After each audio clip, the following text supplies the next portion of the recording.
What's going on, guys? Welcome back to Daddy Jeep Garage. This week, we're going to do a short little video on splicing a broken steel winch cable.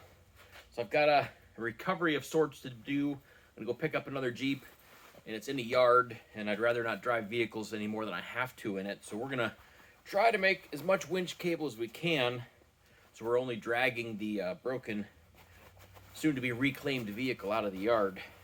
So what do we need for this job? We need my broken winch cable, of course some gloves because we're playing with steel, and then we're going to need some tape to tape it all up when we're done.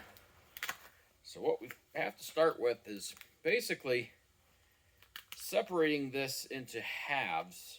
There's 7 main strands, so we're going to do 3 strands and 4 strands as our 2 groups. Kind of keep it as together as we can.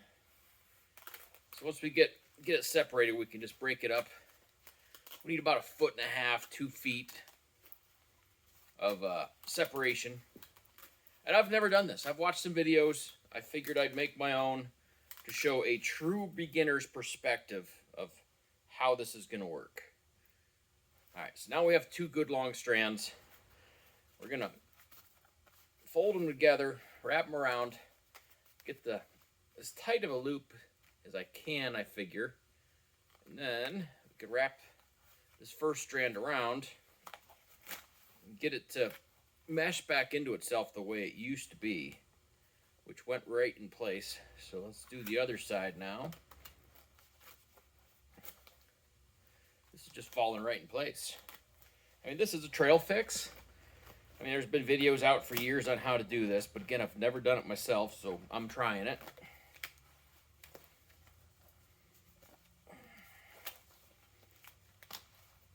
Oh, pinch my finger. So there's one side. I could have left a little more tail maybe, but I don't really want a lot of tail.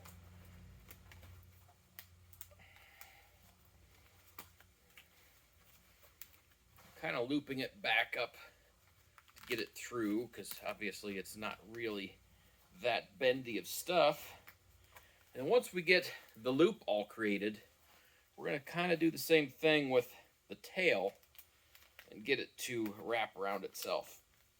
And again, it should find its way back into itself. As you can see, it kind of recreated itself. Now we can just pull it straight. Take our last ingredient, which is some black tape. We'll tape this up.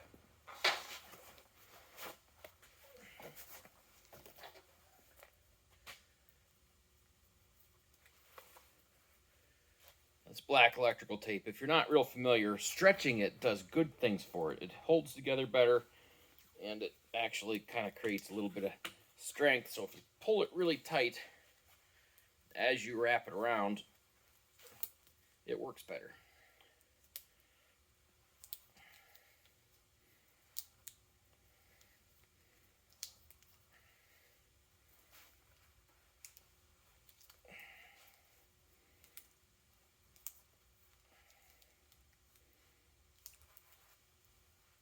I think this whole video is going to go without editing because it's just that simple. This is really only taking a couple minutes. I'll be able to make a whole start to finish video on how to do this without a whole lot of effort on my part, which is great. I'm putting a lot of tape at the end where the edge of this frayed wires were, because it's going to rip through eventually, and I'm trying to protect my fingers as much as I can.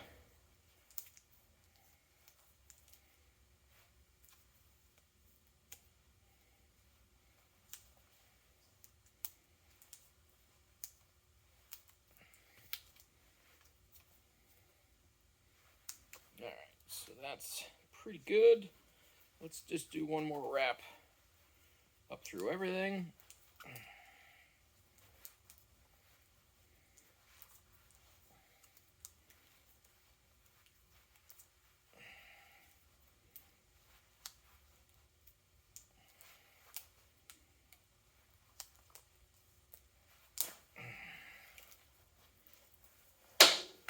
Done. One new loop, just as strong as it was before. and it's going to turn this broken winch cable into a useful tool again. This is going to be a winch extension, could even be a tow strap. This thing's, I don't know, 25 feet long. So I have a lot of uses for this. It's good to have around, and again, it's better than throwing away this cable, because this was a good cable. It wasn't frayed at all. It was in good shape. I just did something stupid and broke it. So thanks for checking this out, guys. Make sure to like and subscribe. We got lots coming up. Pretty soon you'll be able to see why we're building this, what we're going to go rescue and drag back home. We'll see you next time.